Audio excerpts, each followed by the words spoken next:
Mi nombre es Alexa Jiménez. Yo les expondré sobre la lectura teórica para esta semana, que es el realismo en viento fuerte de Miguel Ángel Asturias, por Rodolfo Fernández Carballo.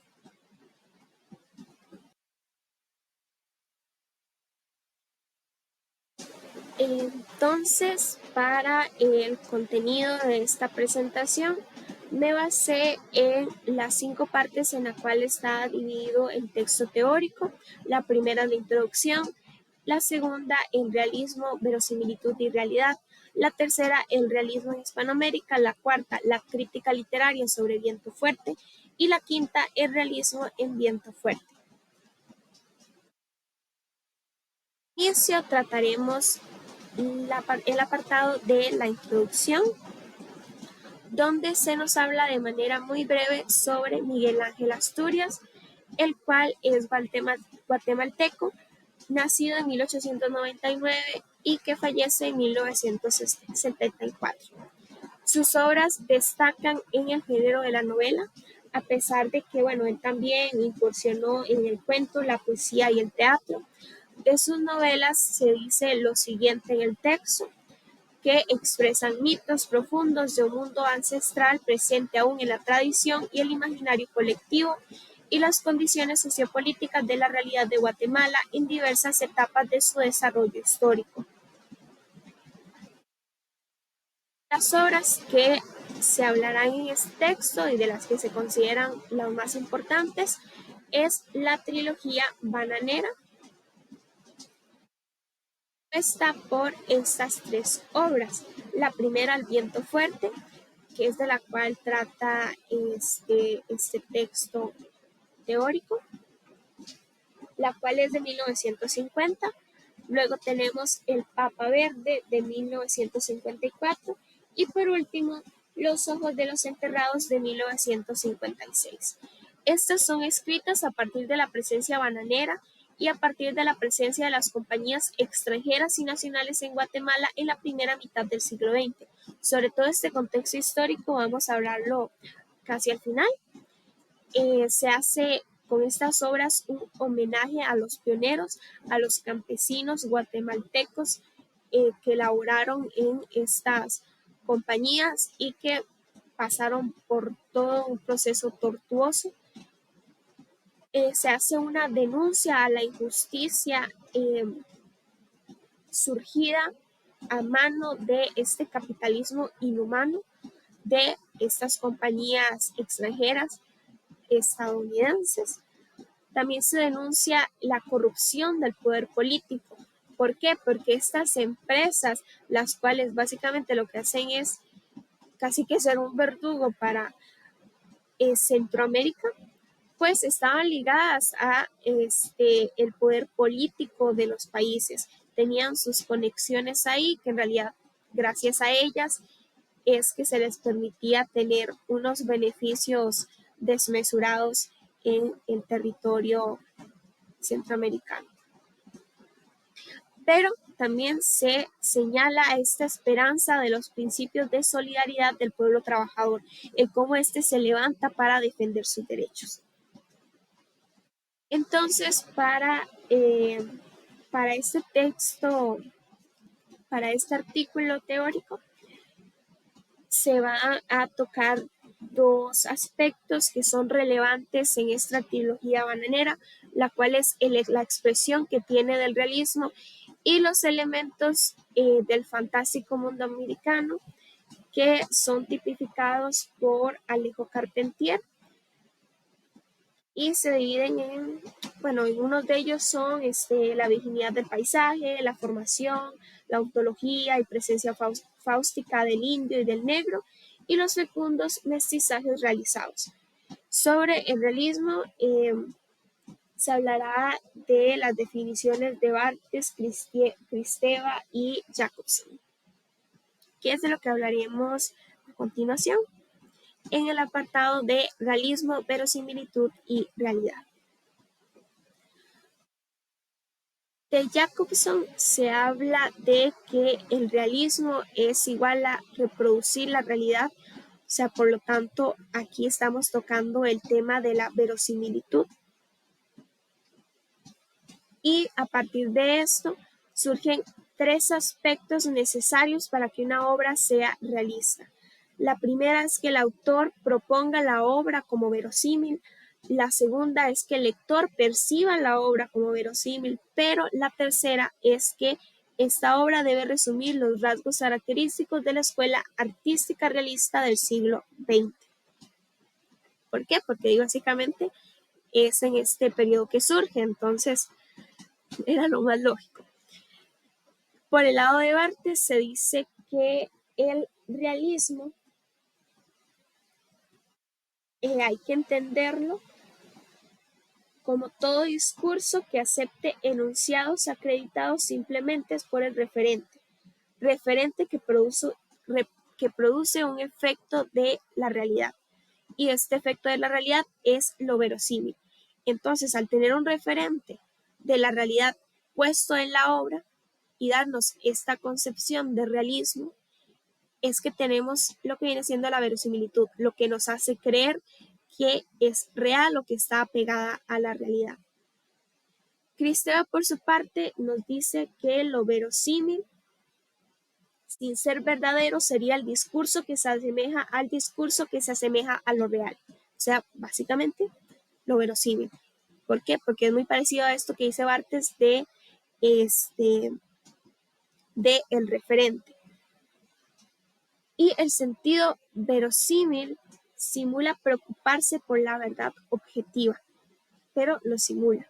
Por lo tanto, es verosímil todo discurso que está en relación de similitud, de identificación y de reflejo con otro, que es lo que dice Jacobson de reproducir la realidad. O sea, no es la realidad, pero se asemeja. Por tanto, tenemos esta síntesis, que la verosimilitud es una destreza escritural utilizada por el autor para articular un efecto de similitud con la realidad que no es real, pero que parece serlo. ¿Por qué? Porque un texto es solamente la representación, no es un espejo, no es una copia, es simplemente una semejanza de la realidad. La verosimilitud entonces es un efecto, una apariencia o una ocultación de la realidad. Y esta relación de realismo y verosimilitud parte de la realidad objetiva, la no realidad, para generar una nueva realidad mediante la abstracción artística. Entonces, el realismo es la representación de la esencia de la realidad por medio del texto. O sea, el texto nos da esta libertad de generar una nueva realidad a partir de estos referentes que tenemos de una realidad objetiva, o sea, que puede parecer real. Luego tenemos el realismo en Hispanoamérica, el cómo se ve el realismo en este sector americano en el cual vivimos. Esto ya pues es algo bastante conocido para nosotros, el hecho de que América se toma como este continente en el cual desborda en cuanto a fantasía, la imaginación, donde conviven seres y naturaleza totalmente mágicas que están circunscritas dentro de un sistema de sentimientos y donde su realidad es dispar, heterogénea, profunda y apasionada. Es donde tenemos este realismo hispanoamericano, donde ser y naturaleza es casi que lo mismo. Y esto de que se concibe como algo mágico es porque no hay, al menos en estas producciones textuales, no son basadas solamente en lo externo, o sea, solamente como en estos, podríamos decirlo como los referentes históricos en el caso de Viento Fuerte, sino que ahonda también en sentimientos, pasiones e ideas. Nos centramos más en lo que está dentro del subconsciente e el inconsciente del individuo, lo que él piensa, su cultura y demás. Que esto en realidad está un poco ligado con lo que viene siendo las religiones y las culturas indígenas, que para el mundo actual pues es algo mágico, pues no es racional, que esto pues esta pérdida como de tener como esta concepción de seriedad sobre la cultura indígena, pues parte pues de la colonización, donde básicamente se le fue quitando mérito y imponiendo esta nueva religión cristiana. Entonces, por esto mismo de que América es indígena, es que no nos salimos de este hecho de que tenemos magia, de que América es mágica, de que es más allá que como este mundo solamente racional. Entonces es por esto que se habla de una narrativa realista, real, maravillosa, fantástica y del realismo mágico, porque ya no es solo un realismo a secas, sino que también inserta esta parte de lo fantástico, que solamente lo tiene el sector americano. Bueno, no tanto el sector americano, sino el sector latinoamericano. Y para este para este texto teórico, la trilogía bananera de Miguel Ángel Asturias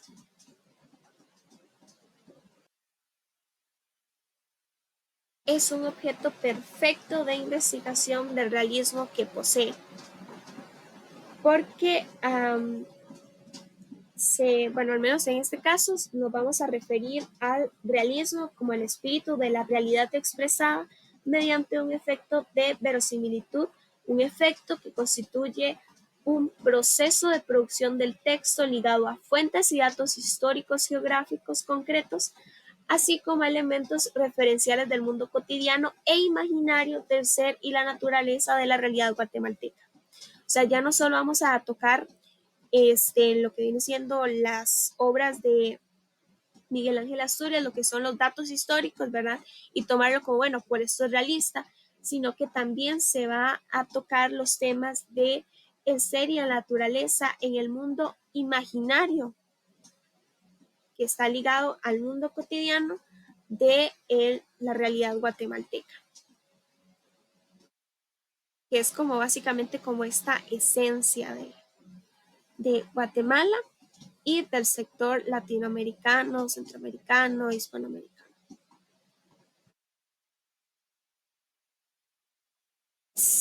Bueno, aquí les puse esta cita de, del, del artículo que es de Alejo Carpentier, donde dice que la particularidad americana permite referirse a hechos extraordinarios y maravillosos que fluyen de una realidad estrictamente seguida en todos sus detalles y estas establecidas sobre la verdad histórica de los acontecimientos, que básicamente sustenta lo que anteriormente yo he dicho, de que esta es la particularidad de América, ¿verdad? De poder referirse a esta realidad histórica, esta realidad que sí existe, pero con hechos extraordinarios y maravillosos. Luego tenemos la crítica literaria sobre Viento Fuerte. Viento Fuerte y la trilogía bananera ha estado en el foco de diferentes críticos literarios. Ha tenido muy buenas críticas, solo hay una que es un poquillo como negativa. Y yo las agrupé, bueno, como que las seccioné en 9. La primera es que la importancia que se le da a Viento Fuerte es que es la primera de la trilogía y bueno, básicamente por ser inicial, entonces es importante tenerlo en cuenta. La segunda es que responde a una dirección realista y social por los temas que toca, ¿verdad?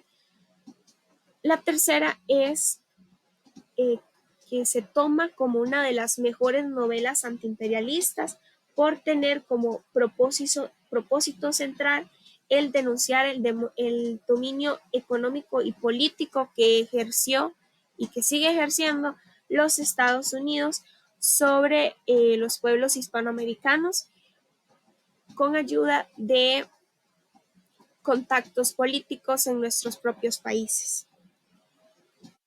También se habla sobre la plena validez artística de la novela, donde gracias a el estilo de Asturias logra como tocar los sentimientos del lector.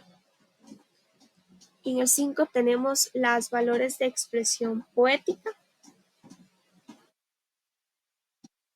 Luego tenemos ya aquí como un aspecto un poco negativo, que es que se toma a Viento Fuerte como la novela más débil de la trilogía por su esfuerzo por el retratismo, que esto sale de una entrevista que se le hace a el autor, donde básicamente lo que cuenta es un proceso de costumbrismo, donde lo que hizo fue básicamente retratar el modo de vida de estos personajes que vivían alrededor de la capital. El séptimo aspecto como relevante en cuanto a la crítica que se ha hecho es que el realismo de esta novela se basa en el realismo y el mito. ¿Qué es esto que les vengo diciendo? Que esto realismo de Centroamérica no es solo realismo por datos historiográficos, sino también por esta parte como cultural y mágica. Esta parte del mito está relacionada a esto del viento fuerte que es desencadenado por el brujo Rito Perra. Luego tenemos que la obra está dentro de, algunos la ven como que está dentro de el realismo social, y también se destaca que es como una pintura de una realidad, básicamente que nos lleva como a ese momento vivido en Guatemala y lo revive al momento de nosotros empezar la lectura. Ahora bien, ya pasamos con la parte del realismo en Viento Fuerte. Pero antes quiero hablarles un poquito sobre el contexto histórico, que está situado en historia de Guatemala en la primera mitad del siglo XX, con la influencia, desarrollo e implicaciones socioeconómicas y políticas de la UFCO en la vida y cotidianidad del país guatemalteco hasta 1945. Entonces, todo esto de la UFCO, más o menos lo hemos visto como en el colegio, creo que se empieza a ver que Minor Keith llega como inversionista a Costa Rica para crear el ferrocarril, y lo que sucede es que él se casa con la hija de José María Castro, entonces ya aquí empieza a vincularse al poder político, lo cual le da privilegio. Y bueno, se empieza la construcción del ferrocarril, pero a su vez se hacen plantaciones de banano, entonces, ¡pum!, ¿verdad? La idea del siglo. Gracias al ferrocarril, entonces se empieza a transportar las plantaciones de banano para Estados Unidos. Esto era algo increíble porque el banano era algo poco común, entonces eso era casi que encontrar oro, ¿verdad? La expansión a Guatemala surge en 1901 porque ya había expansión en cuanto al ferrocarril y las plantaciones de banano a varios sectores de Centroamérica, no solo Costa Rica, pero todavía no estaba en Guatemala hasta 1901 gracias a Manuel Estrada Cabrera, el cual era un dictador de un partido de derecha. Y él básicamente que le abre las puertas a Kate con la exclusividad de transporte de correo de Guatemala a Estados Unidos. Entonces, bueno, ya con esto se empiezan a surgir un montón de permisos a la UFCO y beneficios desmesurados, que lo que hicieron fue lograr que la UFCO estuviera en cada rincón de Guatemala y tuviera control de absolutamente todo. Les da permisos de compra, subsidios de tierras, les deja construir una línea de telégrafo, lo cual hace que tengan control en todos los niveles de comunicación. ellos cobraban aranceles por el uso del ferrocarril, lo cual lo que daba como resultado es que productos como el café resultaran más caros, entonces entorpecieran el comercio propio de Guatemala y pues lo que hace es que pues, las plantaciones bananeras era la mejor opción de trabajo. Ellos estuvieron, bueno, en el contrato que tenían estaba estipulado que iban a estar 99 años sin impuestos, los cuales es un poco ilógico, no sé por qué nadie pensó que era ilógico. Es como que yo me crea una empresa y diga, bueno, yo a partir de dentro de 2000 años les empiezo a pagar. Dentro de 2000 años puede que se acabe el mundo, o sea, en fin, cosas de gente de los sectores políticos, ¿verdad? Gente privilegiada básicamente y capitalismo y Estados Unidos. Entonces, tenemos que la UFCO estaba apadronada por la dictadura. De Manuel Estrada Cabrera pasamos a la dictadura de Ubico, aquí hay un montón de matanzas, y ya en 1944 el pueblo guatemalteco se une y hay un derrocamiento a Ubico, dando paso al gobierno de Juan José Arévalo, que era de un partido de izquierda, que esto es muy importante y de lo cual ellos van a utilizar en contra. ¿Quién es la UFCO? Entonces, gracias a Arévalo se crea una nueva constitución en 1945, la cual hace regulaciones en cuanto a el trato y las condiciones de los trabajadores, puesto básicamente que sus derechos eran pisoteados. Luego de su gobierno tenemos el gobierno de Jacobo Arbenz y lo que hace es una distribución de las tierras desocupadas, donde dio permiso de que la mayor parte de estas fueran utilizadas para el cultivo. El problema es que esta mayoría de tierras desocupadas eran de la UFCO, lo cual hace que estos digan no, no puede ser posible. Entonces, pues, una llamadita. Y hacen llamadas a sus contactos en el sector político y se empieza a generar un chisme de que ellos son, de que bueno, este gobierno es un satélite soviético, que son comunistas y que qué barbaridad y que hoy no, pobrecitos nosotros, que Guatemala se va a ir para abajo, etcétera, etcétera. Entonces interviene la CIA, se crea un golpe de Estado encabezado por Castillo Armas y esto trae como resultado la nueva dictadura en 1954. Lo cual es un poco triste porque básicamente volvieron al inicio y es muy injusto. Pero en fin, Estados Unidos. Ahora bien, el motivo de esta obra de Miguel Ángel Asturias es la primera fase de la expansión bananera, los primeros 40 años de su desarrollo, desde el periodo de 1904 a 1945. Básicamente desde el inicio de esta mortificación que sufrieron a el derrocamiento de Ubico y con esta pequeña esperanza que tuvieron en este primer periodo de cambio y desarrollo. Y aquí les dejé esta imagen de el mural de Diego Rivera sobre este golpe de Estado. En el centro vemos lo que viene siendo la representación del cinismo y la hipocresía. Abajo vemos a niños muertos, a guatemaltecos sufriendo. Esto porque hubieron bombardeos por, por este golpe de Estado. A un lado tenemos lo que viene siendo guatemaltecos, pues básicamente protestando en defensa de su país. Y por cierto, la operación que se desarrolló, porque digamos, este mural se llama Gloriosa Victoria, la operación del golpe de Estado, gracias a la CIA, se llamó Operación Éxito. Ya pasando al análisis, tenemos ciertos aspectos en cuanto a la realidad Guatemala y lo que se plantea en la obra. Tenemos lo que viene siendo la política empresarial.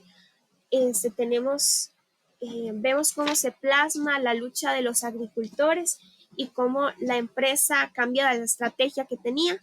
Entonces, lo que hace es dejar de ser productora y empezar a comprar a cosecheros independientes, pero según sus intereses. Entonces, básicamente, compraban la cantidad de banano que les diera la gana a la cantidad que a ellos les pareciera. Y esto lo podemos ver en uno de los diálogos que tiene Adelaido Lucero con Lister Mead, que Mead es el que va con este señor que le dicen Papa Verde, para decirle que cambie, o sea, los precios a los cuales se están comprando el banano, el cual este señor lo que hace básicamente es burlarse en su cara. En uno de los diálogos, Lucero le dice, bueno, que hay entre Lucero y Mead, es cuando empiezan a hablar de que es un robo al precio que están vendiendo el banano, y Lucero lo que le dice es que, y aquí, que no es robo. Y cuando Mead dice que va a reclamar, Lucero lo que le dice es que va a ir a perder el tiempo. Luego tenemos la realidad política, donde tenemos esta estrategia de vinculación de empresa y poder político, que es lo que ya les venía diciendo de este contexto histórico, donde tenían beneficios desmesurados y podían hacer lo que quisieran. Y en uno de los diálogos que hay es cuando Lucero, si no me equivoco, Lucero le dice al ahijado de su amigo, ahorita no me acuerdo muy bien, Bastiancito, le dice a ese papa, verá que si ese papa es como el papa de Roma, este papa, el papa verde, no se les verá fin, porque como muerto uno, otro ocupa el mismo sitio. Entonces es básicamente lo mismo. Luego tenemos el gobierno represivo, ya sea la dictadura de Cabrera o de Ubico, que pues ante el reclamo de los trabajadores, que esto se ve en la obra, ante el reclamo que los trabajadores tienen sobre el trato que están teniendo y básicamente el asalto que están haciendo a sus mujeres, a las mujeres guatemaltecas, lo que se da a entender es un despliegue de guerra. Luego tenemos el alto del almuerzo, donde se insertan elementos cotidianos y el ir y venir de comidas, donde se mencionan algunas comidas típicas como queso oreado, chorizos, moronga, etc. Luego tenemos la realidad en diálogos, que se ve que lo que se vislumbra es la realidad de las mujeres jóvenes y casaderas, que esto se ve básicamente en casi el inicio de la novela, cuando Lucero lo que empieza básicamente es perseguir a Rosalina, y aunque no le hace nada y pues tenía como ciertas intenciones que uno podría pensar de la mejor manera que lo que intentaba hacer era cortejarla, llegan sus papás, empiezan a pegar alaridos y decirle que la han deshonrado y que debe casarse con ella, y esto era básicamente lo que sucedía. Luego tenemos el calor y la sed, que da una apariencia de lo real, y ya no es solo que parece real, sino que da una sensación real del agotamiento que vivían los habitantes y la modorra que sufrían. Luego tenemos la formación de pueblos, que es con la llegada de migrantes de las tierras altas, que traen consigo un montón de vicios como el aguardiente, la cerveza, prostitución, fonógrafo, las farmacias, etcétera. Estos de tierras altas son estas personas privilegiadas,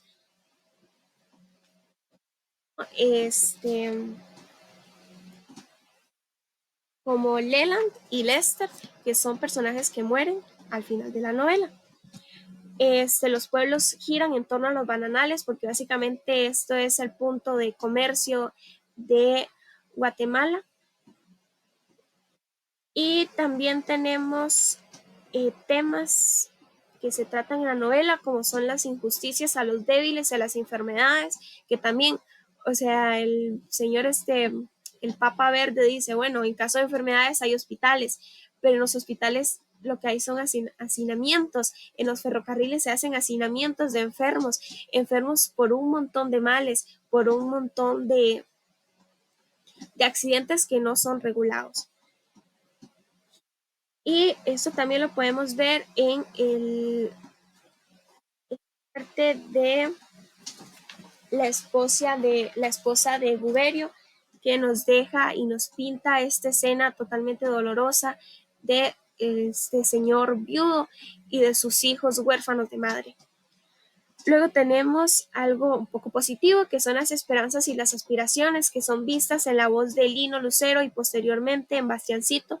En Lino Lucero, porque este denuncia que la manera en la cual viven no es sustentable y no es justa, y que él desea comprarle un terreno a sus hijos para que estos puedan ser, para que estos básicamente puedan tener sus plantaciones propias y ser unos comerciantes independientes.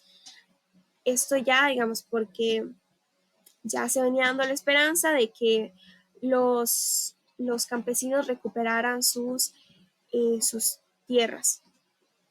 Y en Bastiancito, porque este se muestra totalmente positivo al momento de llegar ahí y ver que igual puede tener su propio terreno para poder sembrar. Luego tenemos las características mágicas que se ven en la parte final de la obra, que aquí ya tenemos esta parte inserta a la que se refiere Carpentier, que digamos, en toda esta parte historiográfica tenemos referentes mágicos, que es el viento fuerte en el caso de la novela, desencadenada por el chamán Rito Perraj, que con ella lo que se hace es activar el mundo mítico del indio, ya que es importante recordar que para este periodo la mayoría de la población era indígena. Entonces tenemos las creencias ancestrales de una realidad mágica y maravillosa, y esto es una respuesta al nuevo discurso religioso que intenta desplazar la cultura maya. Entonces es una manera de decir: aquí seguimos, aquí estamos y no nos vamos a ir. A pesar de que llegue la United Fruit Company, de que pase esto, esto y esto, nosotros vamos a prevalecer. Y es por esto que se mueren los personajes de Leland y Lester, los cuales ellos mismos se llaman, bueno, este mismo grupo en sus diálogos se llaman a sí mismos explotadores, puesto que ellos tienen una vida privilegiada, no hacen nada, y son los demás, los campesinos y los indios, los cuales sudan, los cuales pasan bajo el sol todo el día y los cuales viven en situaciones casi que de supervivencia. Y ya con esto último terminaríamos la lectura teórica. Muchísimas gracias.